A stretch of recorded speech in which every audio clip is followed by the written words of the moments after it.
Hello friends, welcome to SAT, Center Institution Center Madathumadi and Puthamberigara. Please subscribe to our YouTube channel for new updated videos and also visit centerinstitution.blogspot.in. നമ്മൾ പഠിക്കാൻ പോകുന്നത് physics class plus 1 chapter 1 physical world and measurement എന്ന ചാപ്റ്ററിലെ part 4 ആണ്, scope and excitement of physics. അപ്പോൾ നമുക്ക് നോക്കാം എന്താണ് first scope and excitement of physics. Scope എന്നുള്ള വാക്ക് നിങ്ങൾ കേട്ടിട്ടുണ്ടോ? സ്കോപ്പ് നോക്കുമ്പോൾ നമ്മൾ മനസ്സിലേക്ക് വരുന്നത്, ഇപ്പോൾ നമ്മൾ ചില കോഴ്സൊക്കെ എടുക്കുന്ന സമയത്ത് ചോദിക്കാറുണ്ട്, ഈ നഴ്സിംഗ് പഠിച്ചാൽ ഇപ്പോൾ സ്കോപ്പ് ഉണ്ടോ? ചിലർ പറയും നഴ്സിംഗ് ഇപ്പോൾ സ്കോപ്പ് കുറവാണ്, കാരണം സാലറി കുറവാണ്, അങ്ങനെയൊക്കെ. അങ്ങനെ ഓരോന്നിനും ഓരോ സ്കോപ്പ്. എഞ്ചിനീയറിംഗിന് സ്കോപ്പ് ഉണ്ടോ എന്നൊക്കെ നമ്മൾ ചോദിക്കും. ആ സ്കോപ്പ് അല്ല നമ്മളിവിടെ ഉദ്ദേശിക്കുന്നത്. ഇവിടെ ഉദ്ദേശിക്കുന്നത് സൈസ്. എത്രത്തോളം വലിപ്പമുണ്ട്, അതായത് ഫിസിക്സ് എവിടെ മുതലാണ് ഫിസിക്സ് പഠിക്കുന്നത്, മനസ്സിലായോ? അതായത് ഏറ്റവും ചെറിയ ആറ്റം, ന്യൂക്ലിയസ്, അവിടെ മുതൽ ഗാലക്സി വരെ, ന്യൂക്ലിയസ് മുതൽ വലിയ ഗാലക്സി വരെ. ഇതൊരു സൈസാണ്, ലെങ്ത് കണ്ടോ? അപ്പോൾ എവിടം വരെയാണ് ഫിസിക്സ് പഠിക്കുന്നത്, അതിനെയാണ് നമ്മൾ സ്കോപ്പ് എന്നുകൊണ്ട് ഉദ്ദേശിക്കുന്നത്. അതിൻ്റെ ഒരു ഏരിയ ഓഫ് സ്റ്റഡി, എവിടെയൊക്കെയാണ് ഫിസിക്സ് നമ്മൾ പഠിക്കുന്നത്, ഏതൊക്കെ മേഖലകളാണ്, അതാണ് സ്കോപ്പ് കൊണ്ട് ഉദ്ദേശിക്കുന്നത്. ഓക്കെ, അപ്പോൾ സ്കോപ്പ് മീൻസ് സൈസ്. ഓക്കെ, നമ്മൾ സൈസ് നോക്കുമ്പോൾ സപ്പോസ് ഇപ്പോൾ വലുതാക്കി വരച്ചിരിക്കുകയാണ്, ഇത് ന്യൂക്ലിയസ് ആണ്. ന്യൂക്ലിയസിന് ചുറ്റും നമ്മുടെ ഇലക്ട്രോണിക് നടന്ന് കറങ്ങുന്നു. നമുക്ക് കണ്ണുകൊണ്ട് കാണാൻ പറ്റുന്നുണ്ടോ? ഇല്ല, വളരെ ചെറിയ ഒരു സൈസാണിത്. ഓക്കെ, എന്നാൽ കുറച്ചും കൂടി വലിപ്പമുണ്ട് നമ്മുടെ ഭൂമിക്ക് ചുറ്റും. നമ്മുടെ ഏതെങ്കിലും ഒരു ഉപഗ്രഹം ഭൂമിക്ക് ചുറ്റും ഇങ്ങനെ കറങ്ങും. ഇത് നമുക്ക് കണ്ണുകൊണ്ട് കാണാൻ പറ്റുന്ന, അല്ലെങ്കിൽ നമുക്ക് വിസിബിൾ ആയിട്ടുള്ള ഒരു അത്രയും വലിപ്പമാണ് ഈ പറയുന്ന ഉപഗ്രഹത്തിനുള്ളത്. പക്ഷെ അത് ആർക്കില്ല, നമ്മുടെ ഇലക്ട്രോണ് നമുക്ക് കണ്ണുകൊണ്ട് കാണാൻ പറ്റില്ല. അപ്പോൾ ഇത് തമ്മിലുള്ള അകലം എന്ന് പറയുന്നത് ഒരു വലിയ അകലമാണ്, ചെറിയ അകലമല്ല. നമ്മൾ സ്കെയിൽ ഉപയോഗിച്ചോ അല്ലെങ്കിൽ മീറ്ററിന്റെ ചെറിയ തുണിയാ ഒന്നും ഉപയോഗിച്ച് നമുക്ക് ഇവിടെ നിന്ന് അങ്ങോട്ട് അളക്കാൻ പറ്റില്ല. ഫിസിക്കൽ ലോ ഉപയോഗിച്ചിട്ടാണ് നമ്മൾ ഇതിന്റെ ഡിസ്റ്റൻസ് ഒക്കെ നമ്മൾ അളക്കുന്നത്. Okay, so the scope of physics is very wide. വളരെ വലിയ സ്കോപ്പാണ് ഫിസിക്സിനുള്ളത്. For example, radius of atomic nucleus is equal to 10⁻⁻14 metre. ഒരു അറ്റോമിക് ന്യൂക്ലിയസ്, അതായത് ആറ്റത്തിന്റെ ന്യൂക്ലിയസിന്റെ റേഡിയസ് എന്ന് പറയുന്നത് അത് 10⁻⁻14 മീറ്റർ ആണ്. ഇതെന്തോരം ഉണ്ടെന്ന് നിങ്ങളൊന്ന് അറിയണം. ജസ്റ്റ് ഒന്ന് നമുക്ക് പറയാം.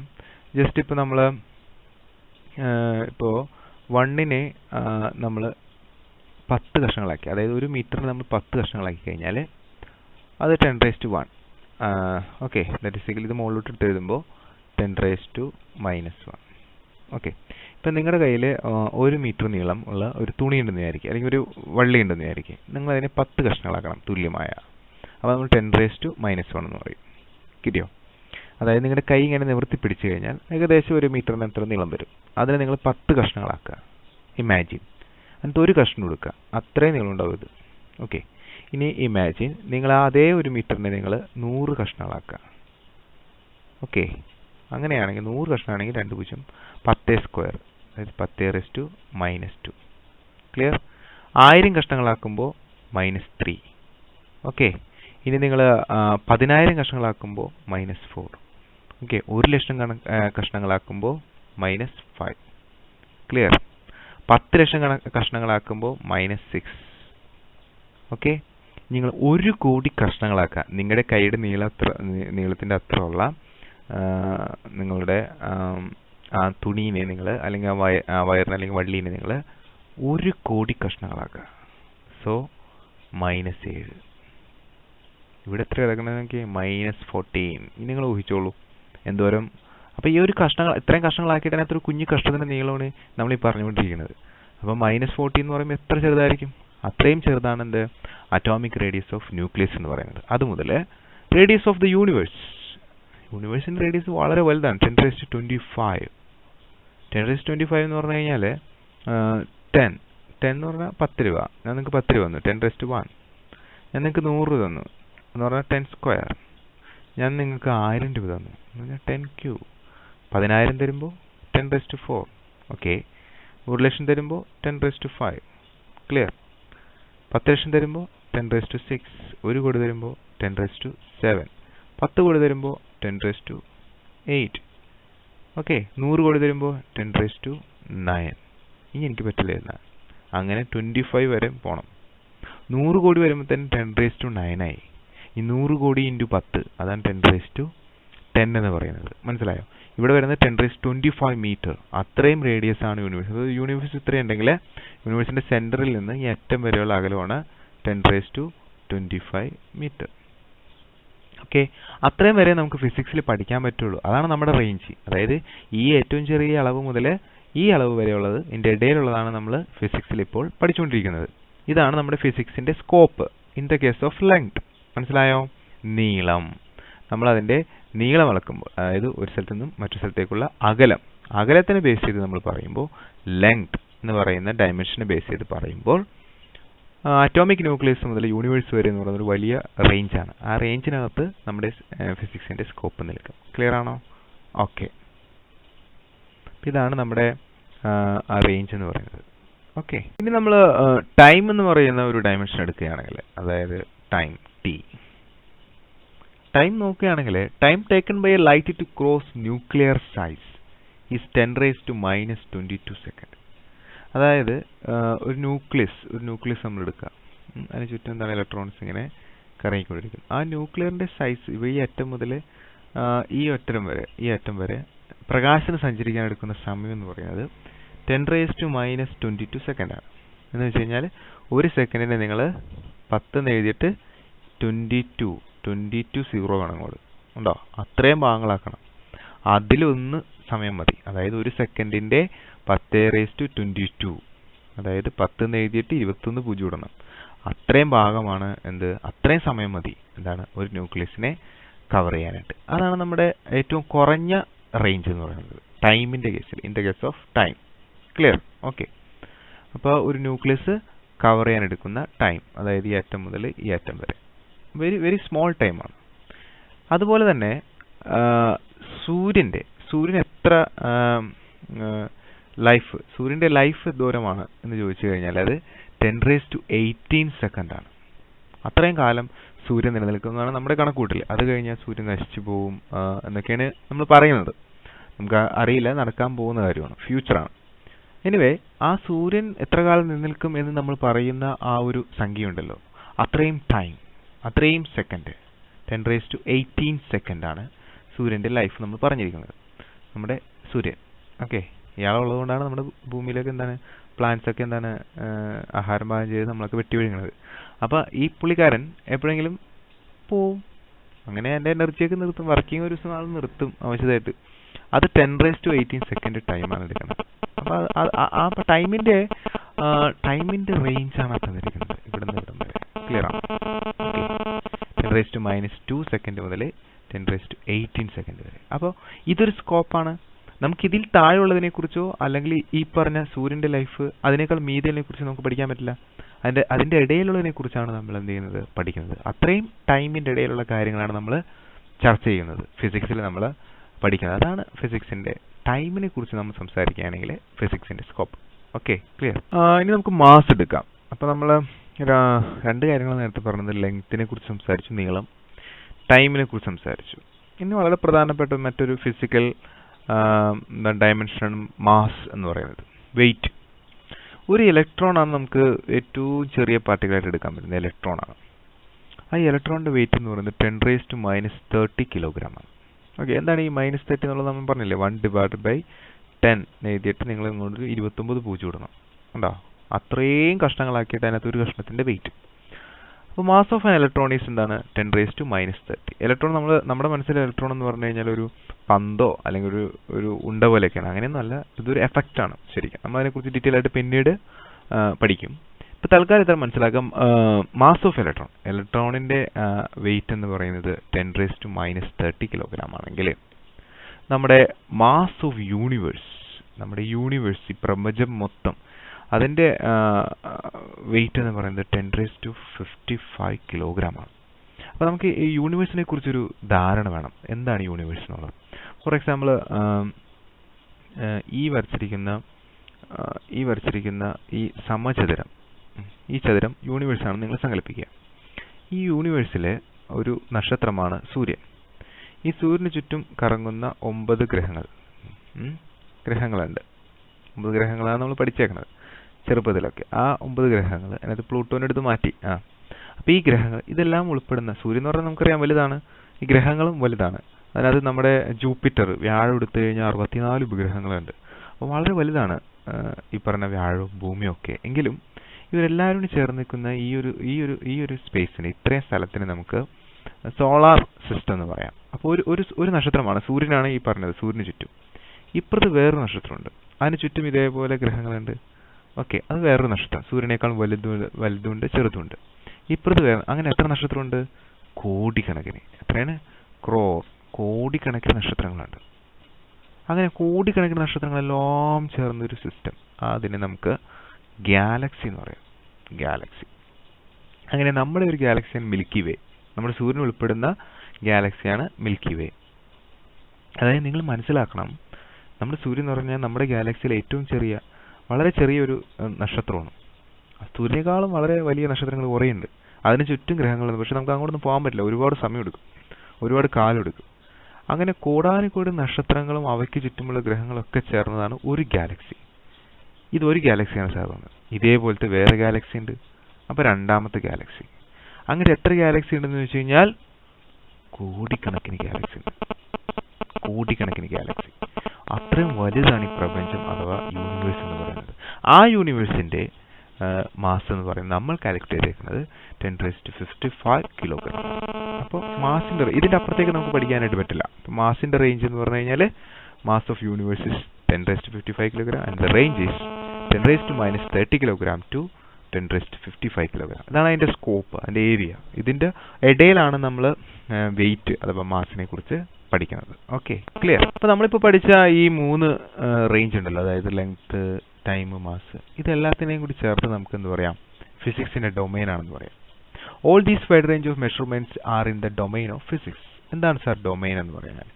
അതായത് ഏറ്റവും ചെറിയ ഈ അളവുകൾ, നമുക്ക് കാണാൻ പറ്റാത്ത അളവുകൾ, നമുക്ക് കണ്ണുകൊണ്ട് കാണാൻ പറ്റുന്ന അളവുകൾ, ഇതിന്റെ ഇടയിലുള്ള അളവുകൾ, ഇത് ഈ 3 കേസ് ഇതിനകത്തുള്ളൂ.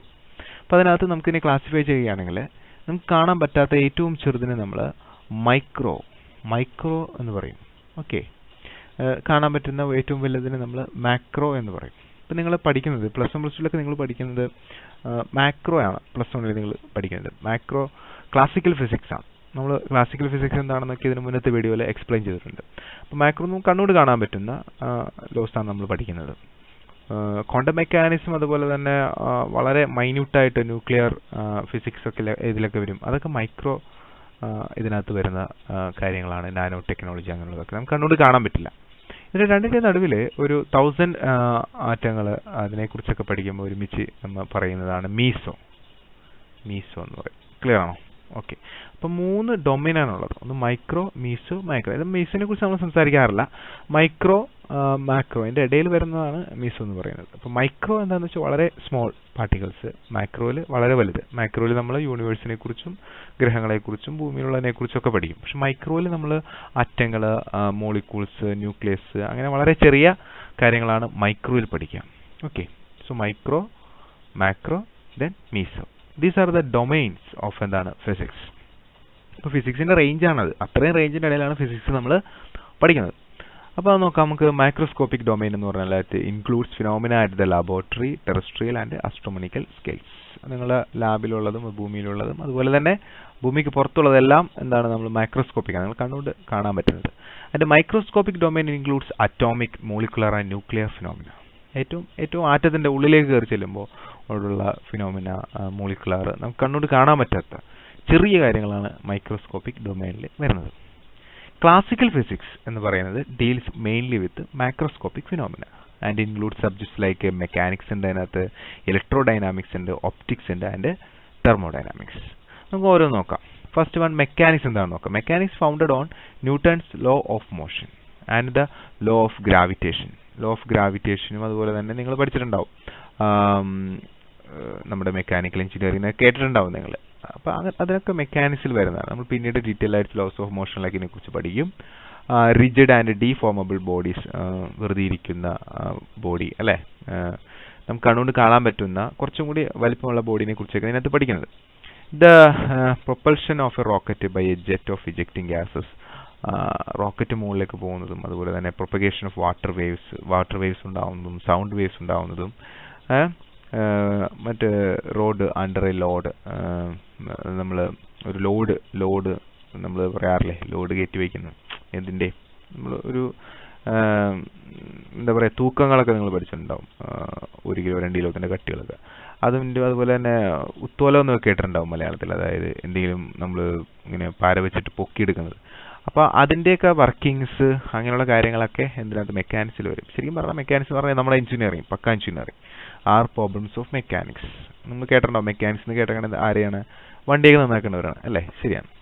അടുത്തത് പറയുന്നത് ഇലക്ട്രോ ഡൈനാമിക്സ്. ഇതിനെക്കുറിച്ചൊക്കെ നമ്മൾ വളരെ കുറച്ചറിഞ്ഞാൽ മതി, കാരണം പിന്നീട് നമ്മൾ ഇതിനെക്കുറിച്ച് വളരെ ഡീറ്റെയിൽ ആയിട്ട് പഠിക്കുന്നുണ്ട്.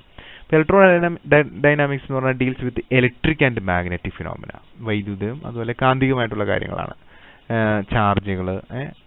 അതിനെക്കുറിച്ച് കൂടുതലായിട്ട് പഠിച്ച് അല്ലെങ്കിൽ ആ ലോയൊക്കെ നമ്മൾ ഇപ്പോൾ പുട്ട് ഫോർവേഡ് ചെയ്തത് കൂളംബ്, ഓസ്റ്റഡ്, ആംബിയർ, ഫാരഡേ എന്നൊക്കെ പറയുന്ന, മാക്സ്വെൽ എന്നൊക്കെ പറയുന്ന ഫേമസ് സയൻറ്റിസ്റ്റാണ്. അദ്ദേഹത്തിൻ്റെ ഇക്വേഷൻസ് ആണ്. The motion of A current carrying conductor, വൈദ്യുതി കടത്തിക്കൊണ്ടുപോകുന്ന ഒരു ചെമ്പോ അല്ലെങ്കിൽ അലുമിനിയോ, അതിൻ്റെയൊക്കെ മോഷൻ എന്താണ്, അത് മാഗ്നറ്റിക് ഫീൽഡിൽ എങ്ങനെ മോഷൻ ചെയ്യും നിങ്ങൾ പഠിച്ചിട്ടുണ്ടാവും, motor principle. Circuit, AC voltage, DC voltage, antenna, radio waves, പിന്നെ നിങ്ങൾ കാണുന്ന ഇലക്ട്രോണിക്സിൽ നിങ്ങൾ കണ്ടിട്ടുള്ള എല്ലാ ഇലക്ട്രിക് ഉപകരണങ്ങളും under the head of electrodynamics. പിന്നെ നമ്മൾ നോക്കുക ഒപ്റ്റിക്സിന് കേൾക്കുമ്പോൾ തന്നെ optical light, it deals with the phenomena involving light, പ്രകാശവുമായി ബന്ധപ്പെട്ട കാര്യങ്ങളാണ് ഒപ്റ്റിക്സിൽ വരുന്നത്. വർക്കിംഗ് ഓഫ് ടെലിസ്കോപ്പ്, മൈക്രോസ്കോപ്പ്, കളറുകൾ, ഫിലിംസ്, അങ്ങനെ എല്ലാ കാര്യങ്ങളും ഒപ്റ്റിക്സിൽ വരും. Okay, and the last one is thermodynamics. It contrast to mechanics. Mechanics ആണെന്ന് നമുക്ക് തോന്നും, but does not deal with the motion of bodies as a whole. നമ്മൾ തെർമോഡൈനാമിക്സ് പറയുന്നത് മൊത്തത്തിലല്ല, അതിൻ്റെ ഉള്ളിൽ നടക്കുന്ന കാര്യങ്ങളാണ് പറയുന്നത്. rather it is system in microscopic equilibrium and is concerned with the changes in internal energy, temperature. ഇപ്പോൾ നിങ്ങൾ കഴിഞ്ഞ കൊല്ലം തന്നെ പഠിച്ചിട്ടുണ്ടാവും ടെമ്പറേച്ചറും ഹീറ്റും തമ്മിൽ ഡിഫറൻസ്.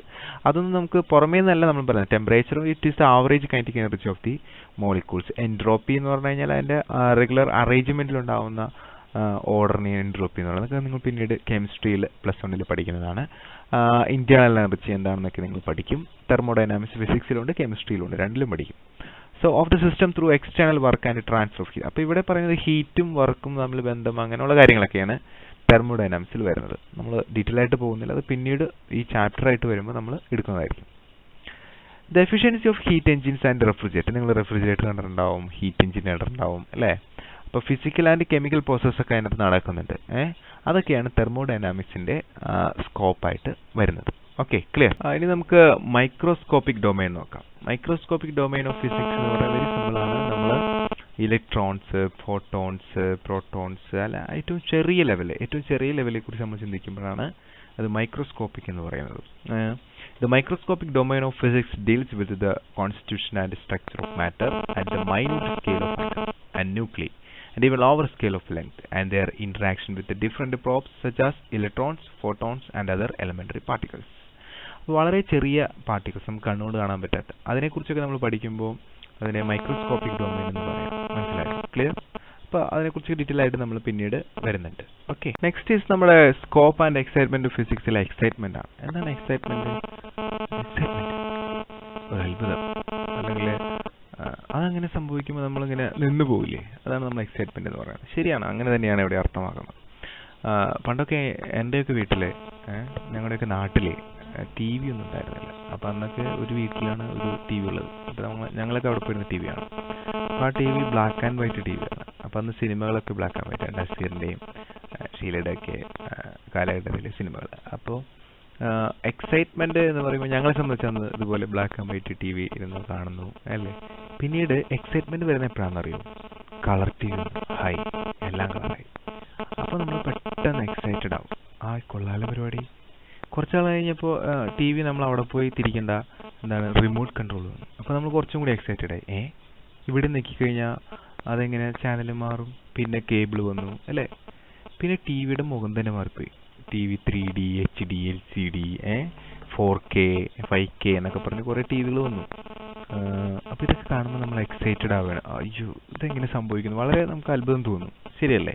നമ്മൾ സൈക്കിൾ മാറി, സ്കൂട്ടർ വന്നു, ബൈക്ക് വന്നു, കാർ വന്നു, അല്ലേ? അങ്ങനെ ഒത്തിരി മാറ്റങ്ങൾ ഇങ്ങനെ വന്നുകൊണ്ടിരിക്കുകയാണ്, അപ്ഗ്രേഡേഷൻ വന്നുകൊണ്ടിരിക്കുകയാണ്. അപ്പോൾ നമ്മൾ പെട്ടെന്ന് ആദ്യമായിട്ട് എന്ത് ചെയ്താലും നമുക്ക് എന്താണ് ഒരു എക്സൈറ്റ്മെന്റ് ഉണ്ടാവും, ഇല്ലേ? പണ്ട് ഫോൺ ഉപയോഗിച്ചിരുന്ന ഇങ്ങനത്തെ ഫോണായിരുന്നു, ഇങ്ങനെ കറക്കി വിളിക്കുന്ന ട്രണ. അപ്പോൾ ഈ ഫോണ് ഇതുപോലെ തന്നെ കുറേ ബൂത്തുകളുണ്ടായിരുന്നു, ഫോൺ ബൂത്തുകളുണ്ടായിരുന്നു. ഇപ്പോൾ അതൊന്നും കാണാനില്ല, കാരണം എല്ലാവരുടെയും കയ്യിൽ എന്തുണ്ട്, മൊബൈലുണ്ട്. അങ്ങനെ ഞാൻ തോന്നുന്നു ഞാൻ +2 പഠിക്കുന്ന സമയത്താണ് ആദ്യമായിട്ട് മൊബൈൽ കിട്ടുന്നത് എൻ്റെ കയ്യിൽ. ആ മൊബൈൽ എന്ന് പറയുന്നത് ഇങ്ങനത്തെ മൊബൈലാണ്. ഈ മൊബൈൽ എനിക്ക് വളരെയധികം ഇഷ്ടപ്പെട്ടു, കാരണം ഞാൻ 1 വർഷത്തോളം അത് കൊണ്ടു നടന്നു. വളരെ നല്ല മൊബൈലാണ്. അതിനകത്തൊരു പാമ്പ് വിഴുങ്ങുന്ന ഒരു കളിയുണ്ട്, അതൊക്കെ ഞാൻ കുറേ കളിച്ചിട്ടുള്ളതാണ്. അപ്പോൾ ഈ മൊബൈലൊക്കെ മാറിപ്പോയി. ഇപ്പോൾ നമ്മൾ കാണുന്ന മൊബൈൽ എന്ന് പറഞ്ഞാൽ ടച്ച് മൊബൈൽ, ഇങ്ങനെ വളയ്ക്കാം, ഓടിക്കാം, അല്ലേ? എന്ത് വേണമെങ്കിലും ചെയ്യാം. വാട്സപ്പ്, ഫേസ്ബുക്ക്, ഇതൊക്കെ നിങ്ങളൊന്ന് ആലോചിക്കും. നിങ്ങൾ ആദ്യമായിട്ട് ടച്ച് മൊബൈൽ ഉപയോഗിച്ചപ്പോൾ ഒരു എക്സൈറ്റ്മെന്റ് ഉണ്ടായില്ലേ? എന്തോ ഒരു പ്രത്യേകത ഫീൽ വന്നില്ലേ? അപ്പോൾ നമ്മളെ ഫിസിക്സ് എപ്പോഴും ഇങ്ങനെ എക്സൈറ്റ്മെന്റ് തന്നുകൊണ്ടിരിക്കും. ഇതെങ്ങനെ സംഭവിക്കും? നമ്മൾ അത്ഭുതപ്പെടും. ചില ആപ്ലിക്കേഷൻസൊക്കെ കാണുമ്പോൾ നമ്മൾ ഞെട്ടും. ഫോട്ടോഷോപ്പ്, അങ്ങനെ ഒത്തിരി ആപ്ലിക്കേഷൻസ് നമ്മൾ കമ്പ്യൂട്ടറിൽ കണ്ടിട്ടുണ്ട്, അല്ലേ? അപ്പോൾ നമ്മൾ പറഞ്ഞു വരുന്ന പോയിന്റ് എന്താണെന്ന് വെച്ച് കഴിഞ്ഞാൽ, നിങ്ങളെ എക്സൈറ്റഡ് ആക്കും. ഇപ്പം നിങ്ങൾ ബാഹുബലി സിനിമ കണ്ടു. ബാഹുബലിലെ ചില രംഗങ്ങൾ നമ്മൾ ഞെട്ടിത്തിരി ഇതെങ്ങനെ ചെയ്യുന്നു എന്ന് ആലോചിക്കും. ഇത് കമ്പ്യൂട്ടർ ചെയ്യുന്നതാണ്. ഇപ്പം ആ പോത്തുമായിട്ടുള്ള മൽപ്പിടുത്തം കണ്ട, ആ പോത്തിനെ കമ്പ്യൂട്ടർ ചെയ്തതാണ്. എന്നിട്ട് നമുക്ക് ഇവിടെ ഒറിജിനലി ശരിക്കും വള്ളിയൊക്കെ ഉണ്ടെന്ന് തോന്നുന്നു. ഇതൊക്കെ കമ്പ്യൂട്ടറാണ്. അപ്പോൾ കമ്പ്യൂട്ടർ ഉപയോഗിച്ച് ചെയ്യുന്ന ആ ഗ്രാഫിക്സ്, അനിമേഷൻ, ഇവിടെയൊക്കെ വികസനം വന്നത് ഫിസിക്സിലുള്ള വികസനമാണ്, ഇലക്ട്രോണിക് ഉപകരണങ്ങളുടെ വികസനമാണ്. മനസ്സിലായോ?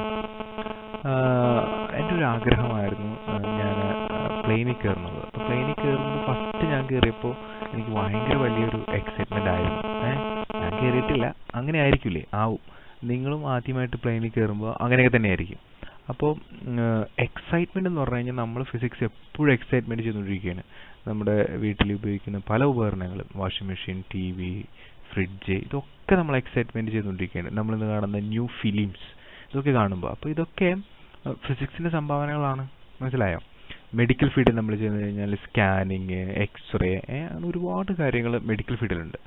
അപ്പോൾ the subject of physics has wide application. ഒത്തിരി ആപ്ലിക്കേഷൻസ് ആണ് ഫിസിക്സിനുള്ളത്. നമുക്ക് എന്തൊക്കെയാണെന്ന് നോക്കാം. ഫിസിക്സിലെ പ്രധാന ആപ്ലിക്കേഷൻ ഒന്ന് മെഡിക്കൽ ഫീൽഡിലാണ്. നമ്മളതിനെ മെഡിക്കൽ ഫിസിക്സ് എന്ന് പറയും. പിന്നീട് വരുന്നത് കമ്പ്യൂട്ടറിൽ നമ്മളതിനെ കമ്പ്യൂട്ടർ സയൻസ് എന്ന് പറയും. അതുപോലെ തന്നെ നമ്മുടെ കാലാവസ്ഥ പ്രവചനങ്ങൾ ഉണ്ടല്ലോ, അതിനെ നമ്മൾ വിളിക്കുന്നതാണ് മീറ്ററോളജി. പിന്നെ നമ്മൾ കാണുന്ന മെറ്റീരിയൽ സയൻസ്, അതായത് മെറ്റീരിയൽസ്, എന്തെല്ലാം പദാർത്ഥങ്ങൾ ഉപയോഗിച്ചാൽ, നമ്മൾ നാനോ ടെക്നോളജി, അല്ലേ? ഓരോ പദാർത്ഥങ്ങൾ എങ്ങനെ നിർമ്മിക്കുന്നത്, അതിൻ്റെ മെറ്റീരിയൽസിനെ കുറിച്ച് പഠിക്കുന്ന മെറ്റീരിയൽ സയൻസ്. അതുപോലെ തന്നെ നമ്മൾ ഭൂമിയുടെ ഘടന, അതിൻ്റെ ഉള്ളിൽ എങ്ങനെയാണ് ഭൂമിയുടെ വെള്ളം ഉണ്ടാവോ, അല്ലെങ്കിൽ ഇതിൻ്റെ മണ്ണിൻ്റെ ഘടന, ഇതിനെക്കുറിച്ചൊക്കെ നമ്മൾ പഠിക്കുന്നത് എന്താണ്, ജിയോ ഫിസിക്സ്. അങ്ങനെ ഫിസിക്സിന് ഒരു വൈഡ് ആപ്ലിക്കേഷൻ തന്നെയാണുള്ളത്. മനസ്സിലാവുക? ഇപ്പം ഈ പറയുന്ന മേഖലയൊക്കെ വികസിക്കുമ്പോഴാണ് നമ്മൾ ഇന്ന് കാണുന്ന പല പ്രൊഡക്റ്റ് നമുക്ക് കിട്ടുന്നത്, അല്ലെങ്കിൽ പല സർവീസ് നമുക്ക് കിട്ടുന്നത്. ഇപ്പം ഇന്റർനെറ്റ് ബാങ്കിങ് ഒക്കെ നമുക്ക് കിട്ടുന്നത് കമ്പ്യൂട്ടറിൻ്റെ ഒരു വികസനം തന്നെയാണ്, അല്ലേ? പിന്നെ ഇലക്ട്രോണിക്സ് ആൻഡ് കമ്മ്യൂണിക്കേഷൻ എഞ്ചിനീയറിംഗ് രംഗത്തുണ്ടായ വൻ കുതിച്ചുചാട്ടമാണ് നമ്മളിന്ന് കാണുന്ന പല സൗകര്യങ്ങൾ. അതിനകത്ത് ഏറ്റവും പ്രധാനപ്പെട്ടാണ് ഇലക്ട്രോണിക്സ് ഉപകരണങ്ങളും ഇലക്ട്രോണിക് കമ്മ്യൂണിക്കേഷൻ, നമ്മുടെ വാർത്താവിനിമയ ചാനലുകൾ, അല്ലേ? So electronics and communication engineering, ഇത്രയും വൈഡ് ആപ്ലിക്കേഷനുള്ള ഈ ഫിസിക്സ് എന്ന് പറഞ്ഞ സബ്ജക്റ്റ് നമ്മളെ ഇങ്ങനെ എന്നും എക്സൈറ്റഡ് ആക്കിക്കൊണ്ടിരിക്കുകയാണ്. ഇദ്ദേഹത്തെ നിങ്ങൾ കേട്ടിട്ടുണ്ടാവും, ഇതേക്കുറിച്ച്, സർ ആൽബർട്ട് ഐൻസ്റ്റീൻ. അദ്ദേഹത്തിൻ്റെ ഒരു കോട്ടിംഗ് ആണ്, നിങ്ങൾ വായിച്ചു നോക്കുക. We can not solve our problems with the same thinking we used when we created them. നമ്മളൊരു പ്രശ്നം ഉണ്ടാക്കിയപ്പോൾ നമ്മുടെ മാനസികാവസ്ഥ എന്തായിരുന്നു, നമ്മൾ എന്താണോ ചിന്തിച്ചിരുന്നത്, അതേ മാനസികാവസ്ഥയിലും അതേ ചിന്തയിൽ നിന്നുകൊണ്ട് നമുക്ക് അതേ പ്രോബ്ലത്തിന് ഒരു ഉത്തരം കണ്ടെത്താനാവില്ല. അപ്പോൾ നമ്മളൊന്ന് ക്രിയേറ്റീവായിട്ട് ചിന്തിക്കണം, എന്തുകൊണ്ട് അങ്ങനെ സംഭവിച്ചു. അദ്ദേഹം വളരെ ഫേമസ് ആയ സയൻറ്റിസ്റ്റാണ്. അദ്ദേഹത്തിൻ്റെ യൂണിക് തിയറി, അദ്ദേഹം അത് ഡെവലപ്പ് ചെയ്യുന്ന സമയത്താണ് മരിച്ചുപോയത്. അതായത് ഈ പ്രപഞ്ചത്തിൽ കാണുന്ന എല്ലാ പ്രതിഭാസങ്ങളെ ഒരൊറ്റ തിയറി കൊണ്ട് നമുക്ക് എക്സ്പ്ലെയിൻ ചെയ്യാൻ പറ്റും എന്ന് അദ്ദേഹം പഠനം നടത്തിക്കൊണ്ടിരിക്കുകയായിരുന്നു. പകുതിയോളം അദ്ദേഹം വിജയിച്ചു, അപ്പോഴാണ് അദ്ദേഹം മരിച്ചുപോയത്. നമുക്ക് വളരെയധികം വലിയൊരു നഷ്ടമാണത്. യൂണിക് തിയറിക്ക് പിന്നീട് വരുന്ന സയൻറ്റിസ്റ്റുകൾ അതിനുവേണ്ടി ശ്രമിച്ചുകൊണ്ടിരിക്കുകയാണ്. നമ്മളത് കംപ്ലീറ്റ് ചെയ്യാൻ പറ്റിയിട്ടില്ല. അതിനെക്കുറിച്ച് നമ്മൾ പിന്നീട് ത്രസ്റ്റ് ഏരിയാസ് ഓഫ് ഫിസിക്സ് പഠിപ്പിക്കുമ്പോൾ നമ്മൾ പറയുന്നതാണ്. ഓക്കെ, അപ്പോൾ physics is very exciting subject. എന്താണ് എക്സൈറ്റിംഗ് സബ്ജക്റ്റ് എന്ന് പറയാൻ കാരണം? It provides the answers to the existing questions, exciting questions. നമ്മളങ്ങ് ചിന്തിപ്പിക്കുന്ന, വാവ് എന്ന് പറയിപ്പിക്കുന്ന തരത്തിലുള്ള, അല്ലെങ്കിൽ എന്തായിരിക്കും എന്ന് ചിന്തിപ്പിക്കുന്ന തരത്തിലുള്ള ക്വസ്റ്റ്യൻ്റെ ആൻസറുകൾ നൽകുന്നത് ആരാണ്? ഫിസിക്സ് ആണ്. ഫോർ എക്സാമ്പിൾ, ഇപ്പോൾ ആകാശം എന്തുകൊണ്ടാണ് നീല? നമ്മൾ ചിന്തിക്കുകയാണ് അല്ലേ, വൈ ദ സ്കൈ ബ്ലൂ? അല്ലെങ്കിൽ സൺസെറ്റ്, സൂര്യൻ അസ്തമിക്കുമ്പോൾ എന്താണ് red? Why the sunset red? അല്ലെങ്കിൽ എന്താണ് ഈ ഗ്ലാസ്സിലൂടെ നോക്കുമ്പോൾ അപ്പുറത്തെ മീനെ കാണാം, അപ്പോൾ ഗ്ലാസ് ട്രാൻസ്പെറൻ്റ് ആണ്, വൈ ദ ഗ്ലാസ് ട്രാൻസ്പെറൻറ്റ്? കണ്ടോ? അപ്പോൾ ഈ ക്വസ്റ്റ്യനൊക്കെ ആൻസർ തരുന്നത് ആരാണ്? Physics. So physics is an exciting subject. Excitement എന്ന് പറഞ്ഞാൽ നമ്മൾ ഡിക്ഷണറിയിൽ പോയി ഡെഫിനേഷൻ നോക്കിയാൽ നമുക്ക് ഇങ്ങനെ കിട്ടാം: A feeling of great എന്തൂസിയാസം and eagerness. അപ്പോൾ നേടാനും അറിയാനുള്ള ഒരു ആഗ്രഹം, ഫീലിങ്സ്, ഗ്രേറ്റ് എന്തൂസിയാസം, ഹായ് അറിഞ്ഞു പറ്റൂ, അങ്ങനെ നമ്മൾ എന്താണ് കിട്ടണം എന്നുള്ള ആ ഒരു ഇത്, എന്തായിരിക്കും എന്നുള്ള അതുണ്ട്, ആ ഒരു ഫീലിംഗ് ആണ് എക്സൈറ്റ്മെന്റ്. വാവ് എന്നൊക്കെ പറയില്ല നമ്മൾ, അതുപോലെ. So the laws of physics helps one to understand the cause-effect relation. ഫിസിക്സിന്റെ ലോസ് പഠിക്കുമ്പോൾ എന്തുകൊണ്ടാണ് അങ്ങനെ സംഭവിക്കുന്നത് നമുക്ക് മനസ്സിലാക്കാനായിട്ട് സാധിക്കും. Of the various observations of the physical phenomena, നമുക്ക് കണ്ണുകൊണ്ട് കാണാൻ സാധിക്കുന്ന പല ഒബ്സർവേഷൻസും, ഇപ്പോൾ നേരത്തെ പറഞ്ഞ പോലെ ആകാശം നീലതുകൊണ്ടാണെന്ന് എക്സ്പ്ലെയിൻ ചെയ്യാൻ ഫിസിക്സിന്റെ നിയമങ്ങൾക്ക് പറ്റും. നമ്മൾ പറയും പ്രകാശത്തിലെ തരംഗദൈർഘ്യ ഫ്രീക്വൻസി അടിസ്ഥാനത്തിൽ ബ്ലൂ ലൈറ്റിന്റെ ഒരു സങ്കരമാണ്, അല്ലെങ്കിൽ അതിന്റെ എല്ലാത്തിന്റെയും സ്കാറ്ററിങ് ഉള്ളതുകൊണ്ടാണ് നമുക്ക് ബ്ലൂ ആയിട്ട് തോന്നുന്നത്. ആക്ച്വലി ആകാശം ബ്ലൂ അല്ല എന്ന് നമുക്കറിയാം. അത് ഫിസിക്സ് ലോ ആണ്, നമ്മളതിനെക്കുറിച്ച് പോകുന്നില്ല. അത് പ്രകാശം ബന്ധപ്പെട്ട് നിങ്ങൾ 10ാം ക്ലാസ്സിൽ പഠിച്ചിട്ടുണ്ടാവും. So the excitement of physics lies mainly with the application of principles of physics to the betterment of human life in terms of practical contributions and technological advancement. The excitement of physics എന്ന് പറഞ്ഞു കഴിഞ്ഞാൽ അത് എവിടെ നിൽക്കുന്നു? Application of principles of physics. ഫിസിക്സിന്റെ principle apply ചെയ്തുകൊണ്ട് betterment of human life, മനുഷ്യന്റെ ജീവിതത്തിന്റെ അതിനെ ഒന്നും കൂടി ഉയർത്താം. എങ്ങനെ? പ്രാക്ടിക്കൽ കോൺട്രിബ്യൂഷൻ, പ്രാക്ടിക്കലായിട്ട് മനുഷ്യന് എളുപ്പമാവുന്ന രീതിയിൽ, ആൻഡ് ടെക്നോളജിക്കൽ അഡ്വാൻസ്മെന്റ്, ടെക്നോളജിക്കലായിട്ട് അവനെ ഉയർത്തുക. അതങ്ങനെ ഉയർത്തുമ്പോഴാണ് നമ്മൾ ഫിസിക്സിനെ നോക്കിയിട്ട് നമ്മൾ എക്സൈറ്റഡ് ആവുക. ഫിസിക്സ് നൽകിയ ഏറ്റവും വലിയ സംഭാവനയാണ് ഇലക്ട്രിസിറ്റി. അതില്ലെങ്കിൽ തന്നെ ഒന്നുമില്ല. സോ ഫിസിക്സിനോട് നമ്മൾ നോക്കുമ്പോൾ വളരെയധികം റെസ്പെക്ട് തോന്നും ഫിസിക്സിനോട്. കാരണം ഫിസിക്സ് ആണ് നമ്മളിപ്പോൾ സത്യത്തിൽ മുന്നോട്ട് നയിക്കുന്നത് തന്നെ. ഓക്കെ, സോ ഒരു ടീച്ചറാണ് അദ്ദേഹം, വാൾട്ടർ ലൂയിൻ. അദ്ദേഹം പറഞ്ഞൊരു കാര്യമാണ്: teacher who make physics boring are criminals. അപ്പോൾ ഈ ക്ലാസ് നിങ്ങൾക്ക് ബോറായിട്ട് തോന്നിയെങ്കിൽ ഞാനൊരു ക്രിമിനലാണ്. If I am not a criminal, like us now. Thank you once again.